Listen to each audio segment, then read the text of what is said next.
In a city where wealth ruled every street, where cars sparkled brighter than stars, and people were measured not by their hearts, but by their credit cards, stood a restaurant called Orem. It wasn't just a place to eat. It was a place to prove you belonged among the elite. Every evening, expensive laughter filled the air, and the scent of arrogance was stronger than the perfume. But on one quiet night, a story began. A story that would change a young man's life forever. Ethan Cooper, 19 years old, handsome, rich, confident, the son of a billionaire tech investor. He had everything most people dream of, but he lacked the one thing money could never buy: humility. He walked into Orem that night with his friends, each one wearing designer suits and smiles full of pride. They didn't come to eat. They came to be seen. And as Ethan sat down at his favorite table, his eyes fell upon a new face, a young waiter named Daniel. Quiet, polite, modest, his uniform slightly too big, his shoes clean but worn out. To Ethan, he was invisible.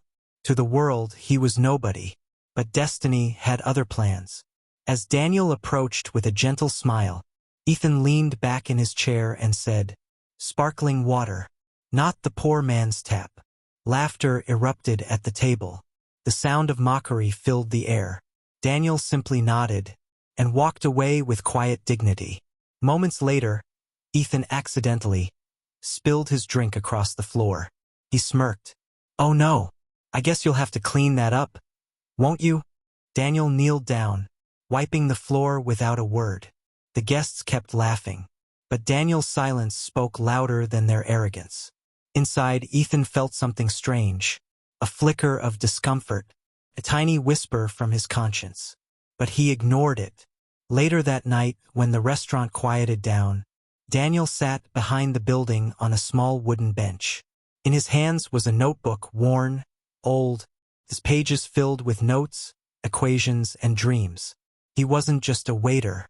He was a student studying economics, working nights to pay for his education. He believed in effort, in patience, in the kind of success that begins with struggle.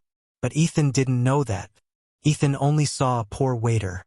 When he and his friends walked past Daniel, one of them joked, "Man, that guy looks like he hasn't eaten in days." And Ethan laughed. "I'll tip him some advice. Get a real job." Daniel looked up and said quietly, "Sometimes the road to a real job begins with serving those who've forgotten what work feels like." His words hit Ethan like thunder in a silent room. But instead of listening, Ethan laughed again and walked away. Weeks passed.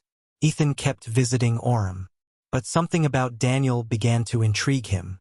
He noticed the boy reading during his breaks, books on business, leadership, and innovation. He noticed how kindly he treated people, even the rude ones.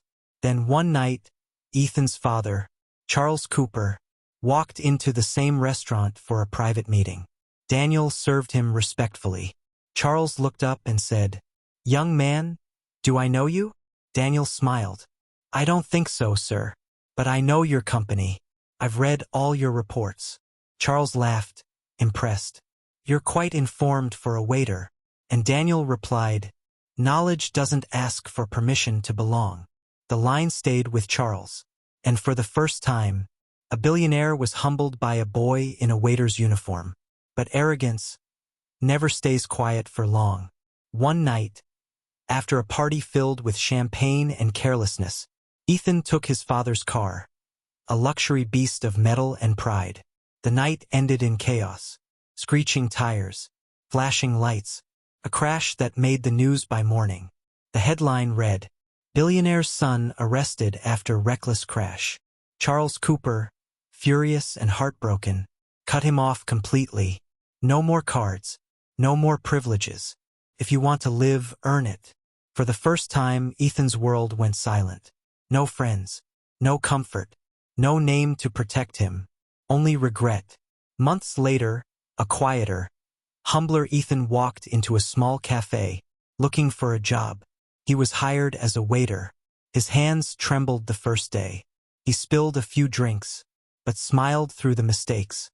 He had learned that work, no matter how small, has its own kind of dignity. And then, the cafe door opened. In walked a man in a dark suit. Confident, calm, familiar. Daniel. Ethan froze. The boy he once mocked was now standing before him, different, elevated, successful. Daniel smiled warmly and said, "Ethan, long time."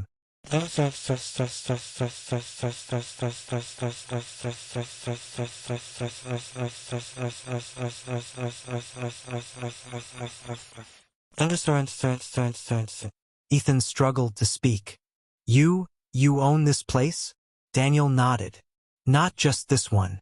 My father helped me start a few." He paused and smiled kindly. "Maybe you've heard of him. Jeff Bezos." The word struck Ethan like lightning. The poor waiter was Jeff Bezos' adopted son.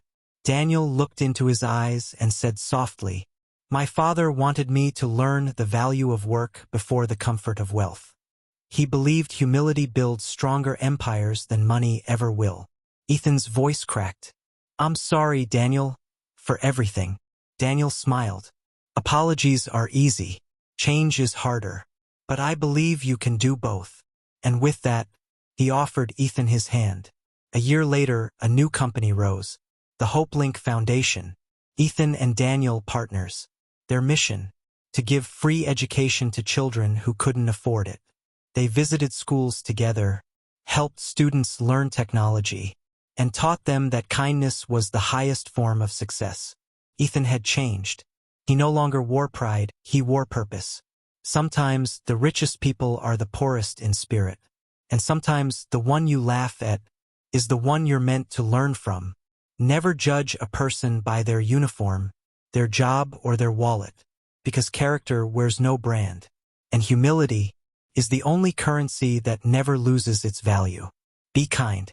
The waiter you mock today might teach you who you really are tomorrow.